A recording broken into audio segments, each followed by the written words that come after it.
Hey, New City. Thank you so much for tuning in to another 519 story. Our 519 series and stories are something that we are extremely excited about. We're always excited to hear and share stories of what God is doing in people's lives. But we're especially excited about the opportunity to do something in a very special production like we're doing with our 519 stories. Today, you're going to be hearing Mike Klassen's story. We're calling it the Epistles of Micheal J. Klassen. This whole thing is really rooted in a verse from Mark 5, verse 19, where Jesus is speaking to someone that he just healed, a demon-possessed man who's just been healed by Jesus. And this man tries to follow Jesus. He says, Jesus, can I come with you? Can I follow you into your boat? And Jesus says, no. Go home and tell your family, tell everyone of what you've experienced, of how merciful God has been in your life. And so we took this concept and applied it to our 519 series. We heard from Annie first, then we heard from Joshua, and today you're hearing from Mike. I hope as you listen to this story, you're able to find how it connects with yours. What has God done in your life? How can you relate to this? At the end of the video, once you've gone through it, I encourage you to chat with someone about what you just watched, about what you just heard, and process it with someone, and allow Mike's story to lead you towards recognizing what God has done in your life. Here we go.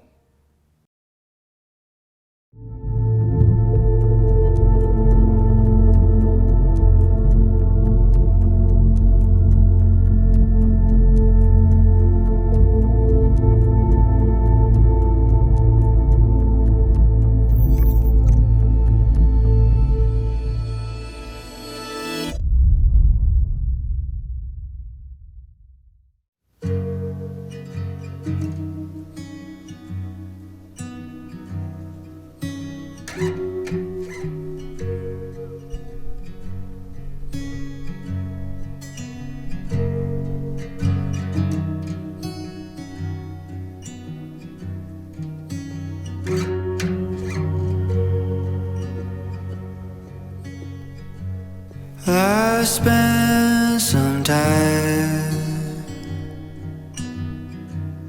in the warm pouring rain, and I walked across that cold mountain range. I lay my head on a blanket of moss. You'll find me there, just me and my lost thoughts.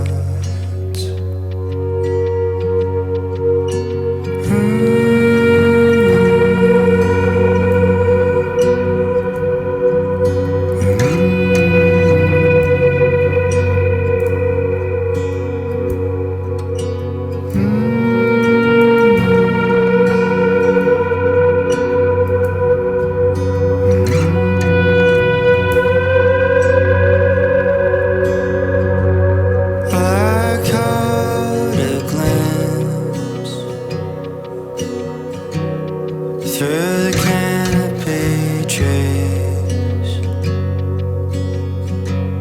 where the stars to be shared are all just for me.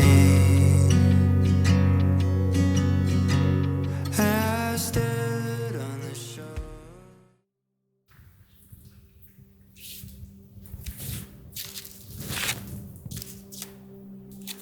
The letter to the child.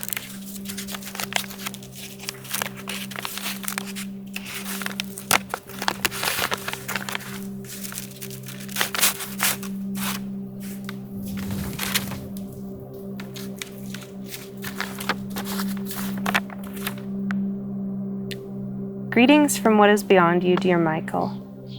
All this time searching, and I have finally found you in this place of innocence.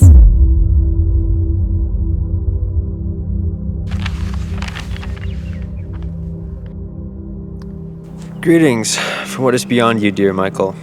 All this time searching, and I have finally found you in this place of innocence. and within time to only write ever so sparse. 10 years you have lived now, in the gentle woven basket, heading downstream, flowing calmly through the reeds. What is before you is new to your eyes, but you were not placed at the beginning of the stream. There's a story before you that will be new to your eyes, and when the time comes, it will find you too. Who placed you in this place, you asked? Only the future can speak of the past, and the past can only hear so much from the future. Your parents, the one who raised you. Their stories echo through the mire of life's pugnacious struggle, misery, strife, brokenness, and pain. Mother is gracious, maybe too gracious, and filled with much love for you. A love that one would not entirely expect from her, as it was not what she was always given. Family and their pride, envy, and hate descended upon her and made way for the lust of man and all his imprudence, a red fox to a white rabbit. Her kind and serving heart was picked and pierced from all around her in a prison of which there is no language or way to fight out to freedom without having the fangs tear pieces from her. Surely any other man would appear trustworthy outside of such reality, but as she leaves the den, another fox strikes. You, little one, are not a whole production of sorrow and illegitimacy, but a powerful symbol of hope for your mother, who was told that she would not bear a child. This identifies you with a mark of purpose, destined from something divine. There is an innumerable price placed on your spirit. Father, although not of your own blood, was marred by the same quarrel of life. He was cut from the same kind of heart as mother, in passionate love for you. His heart was pruned deeply by betrayal, sadness, and anger, rifled through by judgment and fear, in a place that would not care to seek understanding of his difference and the battle within his mind. Together they fit as two outcasts would, perfectly, like righteous sacrilege to a mistreated believer. In their unity, they sought to have you and your half-brother's life be better than theirs, to build something beautiful without the reference or tools to know how, and this is why they are to be honored.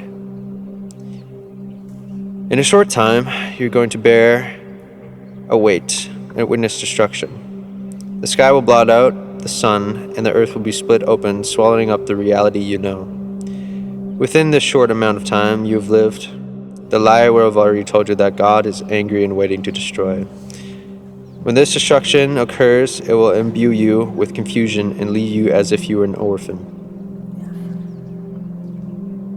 Although you forget everything I have told you in this letter, may you rest in confidence of these stories before you, that what is broken will be restored. Love, the Self.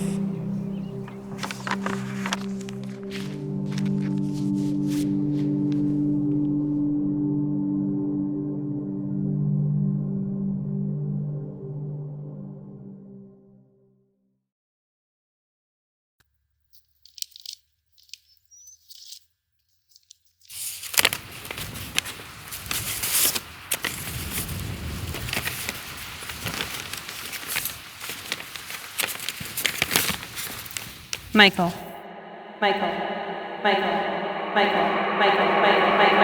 Micheal. You may have seen me, but you have yet to know me, and are soon to feel my presence. I am of no impunity, absolute and constant. I am the payment of sin. I loom over every crevice and stain the collection of every cistern. Woven into every fiber and sequence, I am inevitable and expected. I take invitations, and I can arrive unannounced. I am as natural as the moon and stars, as revered as the sun and its flame. I introduce myself to every living thing, either by taking its life or by taking life around it. Soon I will introduce myself to you by taking the life of your father. Not all have the fortune to know the means of which I am to take a life before I arrive, but you are among those fortunate enough.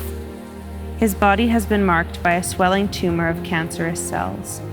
The incision the physician has made has spread these cells, quickening his fate, and I will take him in the early new year. Before you know me, you will have had stability, a sense of belonging in the comfortable walls of your family. a bridge with supports so as to not fall and collapse in on itself. After you know me, you will be burdened with emptiness and loss, hollowed out and thrown to the wayside. You will drown in confusion, and I will shatter your world. You will search out reasoning for my presence, a logical answer, an attempt of comprehension. You will turn to what you think you know, whether you believe it true or not. The God you prayed to for healing has not answered you. The God you heard as a lover will abandon you, and the God you heard as angry and destructive will appear as such. You will cry alone in your bed as orphans do. There will be no hope, only grief, sorrow, and no father to place your identity in. Your grief will be pitted against grief within your very home, and be further drowned out by the pain of your mother and brother. Your voice will enter down a deep well with no echo to return. There will be a war raging inside of your soul. Despite my impression, I am haughty and sore in defeat by the Holy One. For there will be a time when perishable puts on imperishable, and the mortal puts on immortality. But for now, you will be too hurt to understand that I bear no sting. Memento mori. Remember death.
To Mom and Kevin, this is my correspondence from the trenches. As you are aware, we're all at war inside our own worlds. Ever since Dad's passing, things have changed a lot. Kevin, I wish you had more words to explain to us what you're feeling. Your anger that you display against us is not your fault. I want to smash and destroy everything I see sometimes too. I cannot understand you or how your mind sees things. I do not fully know why you have to hurt us so violently. Eventually they took you away to try to help us. I certainly feel safer, but Mom only grieves further now for you.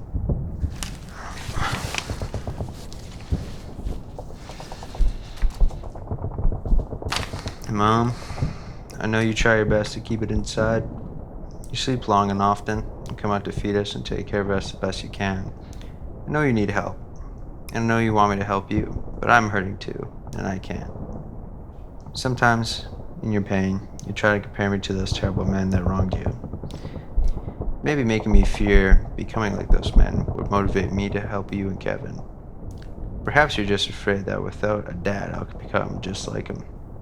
I don't know. To watch a mother sin is to be torn limb from limb. You both wage your wars with grief so outwardly, and I too at times, but in the mess of it all, I feel like I'm watching you both weep and gnash your teeth with all my grief to fall on deaf ears. Like we're all separated by some terrible distance or no man's land. So I will suffer as best I can.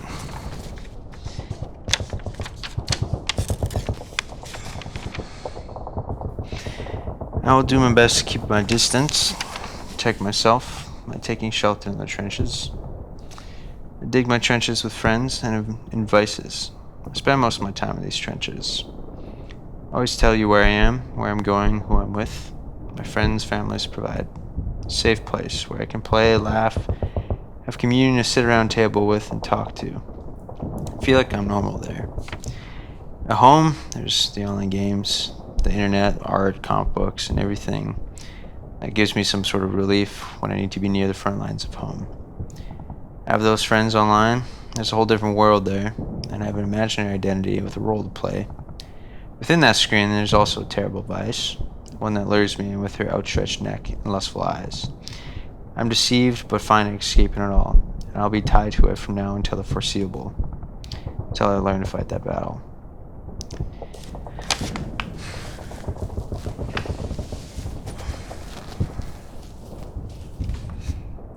To conclude this correspondence, my heart's desire is that one day there will be a ceasefire. We can all fill our trenches, put away our weapons, learn how to live as a family again.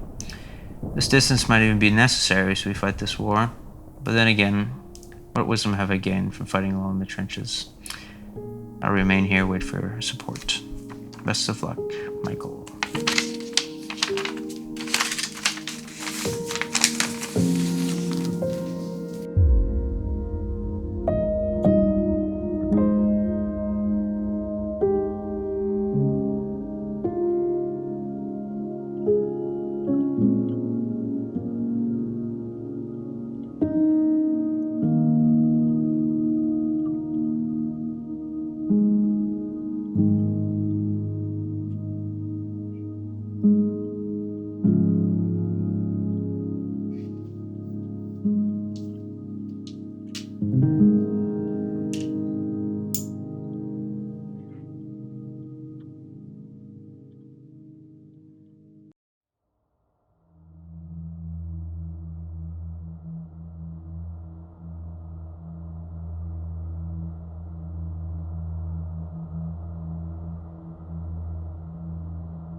My God, why have you abandoned me?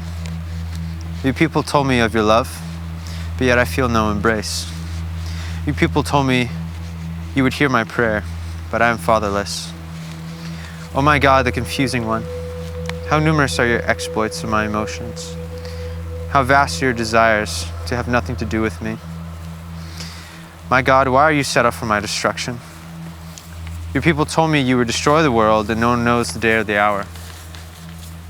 Your people told me you would take those I loved, and I am fatherless.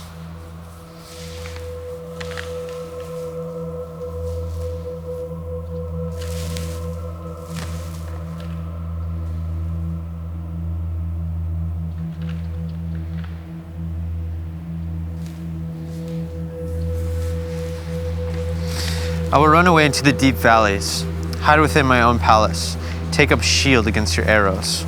Hot is my anger. It flares as quick as the chariots of great kings. There is no steadiness, nor even temper. No water stays within my hands. I am sapped of fruit like the unattended babblings of the scriptures. I am devoid of life like the chaos within the dark waters.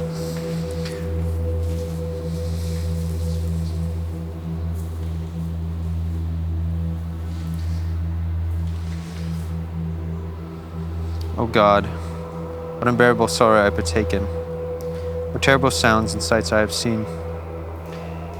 I come to the great banquet hall to feast, but only scraps are given to me. And I stand on the edge of destruction. Why have you left me alone?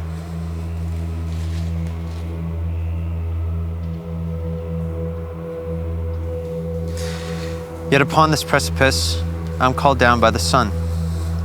A place to rest by the brook he fed me. Day by day, hour by hour, he watched me as I wept.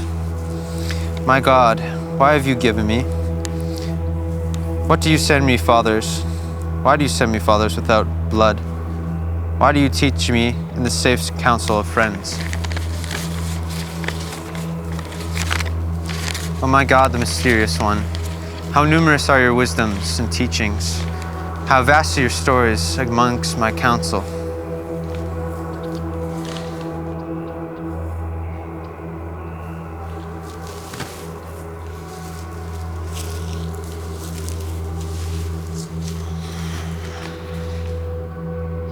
I will reside in this place of your presence. I will seek joy into listening to your words. They fill me. I'll wait patiently for your slow unveiling. My God, how gentle you are. How faithful you are. You set me in place long before the moons and stars. You love me with more passion than the sun in its flame. Reveal to me your fruit so that I may see it and partake in it. Build me in your character as you have my many fathers. Oh my God, will you restore what is broken? How mighty is a mother's prayer, and how blessed are those with many friends. Jesus, I think of you through the watches of the nights. I think of you through the watches of the night.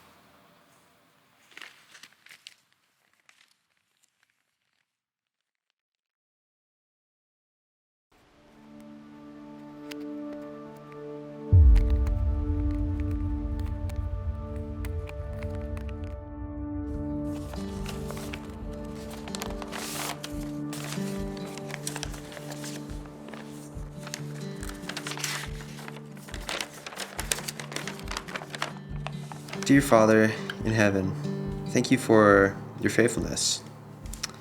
I've heard your encouragement to serve your people here at home, the youth within the church, and I've also heard your encouragement to serve your people on the island of Jamaica. But despite my doubts and hesitations, you provided a way for me to go out before you and do your good work. I went to witness you in a new way, and my prayer was answered. I saw the inmost part of you, and your heart of love was revealed to me. And within those tropical mountains, the place where the orphan was able to walk, no ability to feed himself, just tied to a seat to be fed by someone else, to be fed by me. His life is determined by the hands of those willing to go low enough, and within the depths of those who are last, who are overlooked, the forgotten and the broken, there I found you. Your eyes were staring back into me. What a warm peace I felt in the stirring of my heart, for I have seen your face. From there I began to see you differently. Beauty shone through not just the earth's majesty, but in the pit and the mire of the broken. And I can see the beauty within that brokenness. You call out beauty from brokenness. And even in the darkest alleys, in those lowest places, there your light is brightest and magnified by your love. Your presence is everywhere. And then you called me to deepen my search through a school discipleship. And even there I doubted and that I could even really afford it. But you provided me with everything I needed to get there where you really need me. And there I learned that you are my father. You are unlike any earthly father. You showed me the child, the orphan within myself, in those times of strife and confusion. You told me you were there with me in all humility and kindness, and you stayed with me in every moment, even though I could not see or feel your presence. Your goodness and grace has followed me throughout all my days, and only then did I know and see this. Your wisdom and knowledge is incredibly vast, and I learned much from you by being open in the vulnerability with those who bear your name. There you show me the true church, the one experienced through relationships, in prayer, daily reading, meditation of your word, and worshiping you in song and praises of thanks. Your body, that being the new friends you've given me, spoke their prayers of encouragement and prophecy over me and washed me with your love. So thank you for your son, for his immense sacrifice, and for your great restoration. Jesus is my ultimate companion, friend and teacher, to whom I can look to in all confidence. And to display my thankfulness along with everything you've revealed to me in those days would be too numerous to count, especially on such a small piece of paper. You told me that you made me restored through your Son. You never abandoned or discarded me, but placed many people within my life to lean on. You made me complete. Not only did your healing work in me, but you also set your faithful watch over my mother and brother as well. You restored our family, and the scars still visible and the phantom pains swell in us, but I see your process of healing within them too. You've torn down those walls between us, and peace was finally brought to the wars waging within us. You call me to deeper waters to take further and further steps, and deeper into your wonders. And you set my foundation and identity on your unshakable Son. So death no longer has a sting or mark on my life, and I feel free to live fully with you and to love others as you have done for me. You are my Father, and I, your Son, in whom you are well pleased. May your Spirit always remind me of your promises and your faithfulness to me. I will never forget what you have done for me. With every part of me, Micheal.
I'll put my light in a bottle, something to guide your way. Even if you're too scared to follow, there's a light in each new day. To whom who is not yet. In your many moments of reflection, I hope that you will find me not just a person you once were, but a story, the story of you.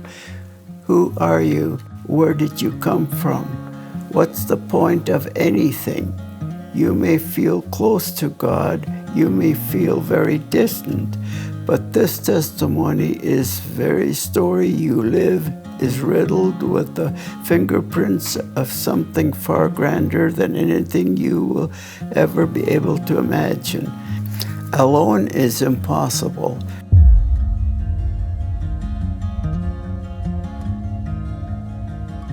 To see yourself without value would be to deny the very sky above you.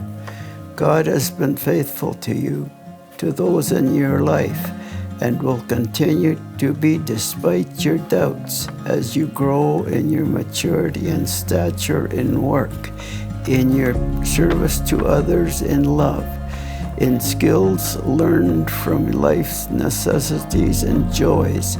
Know that there will never be a limit. The limit is only that you without God perspective. Ask Him what He thinks of you, what you are capable of achieving. Your passions and desires God has placed on your heart are good. Continue to seek depth in all of life's seasons, in every ebb and every flow. Meditate on your story. I urge you in your fears and uncertainties of what is still ahead of you to stop and sit with Jesus. Be filled with His presence and give thanks to Him often, even when you feel there is nothing to give thanks for. Remember, Jesus is your peace and foundation.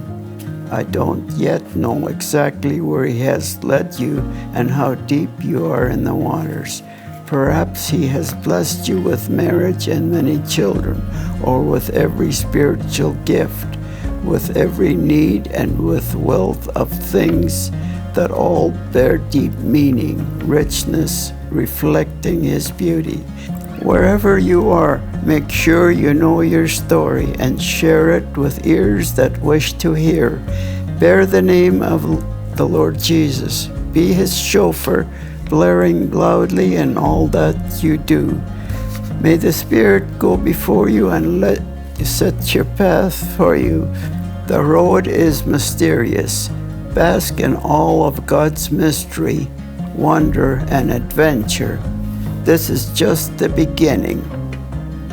Venture forth, the self.